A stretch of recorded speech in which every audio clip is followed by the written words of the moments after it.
మనము యంగ్స్టర్స్గా మన పాత్ర అన్నది ఎంత క్రిటికల్ అన్నది గుర్తుపెట్టుకుంటాం.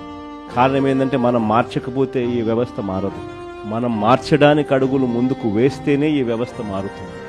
మనం చూసేసి ఉన్నట్టు వదిలేసినామనంటే ఈ వ్యవస్థ ఎప్పటికీ లాగా. మొట్టమొదటిసారిగా అడుగులు పడింది నిజంగా మన టైంలో పడ్డాయని చెప్పి మాత్రం గర్వంగా చెప్పగలుగుతాం. ఎందుకంటే ప్రతి అడుగు కూడా ఫస్ట్ క్లాస్ చదువుతా ఉన్న పిల్లాడి దగ్గర నుంచి కేజీ నుంచి ఆ పిల్లాడు గ్రాడ్యుయేషన్ అయ్యేదాకా ఆ పిల్లాడికి ఎలాంటి చదువులు ఉండాలి, ఎలాంటి భావితరంతో తాను పోటీ పడే పరిస్థితి వస్తుంది, ఆ పోటీలో తాను ఎలా నిలబడగలుగుతాడు, ఆ పోటీలో తాను నిలబడమే కాకుండా ఆ పోటీలో తాను విజయం సాధించాలి అని చెప్పి ఆలోచన చేసిన వ్యక్తులము ఒక్క వైఎస్ఆర్సీపీ ప్రభుత్వంలో మన హయాంలో మాత్రమే జరిగింది. మామూలుగా స్టూడెంట్స్ గురించి ఏ నాయకుడు ఏ రాజకీయ నాయకుడు ఆలోచన చేయడు, ఎందుకంటే వాళ్ళకు ఓటు హక్కు లేదు కదా అనేది ఫస్ట్.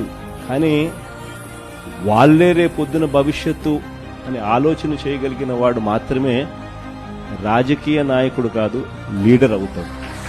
అలాంటి అడుగులు పడింది వైఎస్ఆర్సీపీ అని నేను గొప్పగా చెప్పగలను.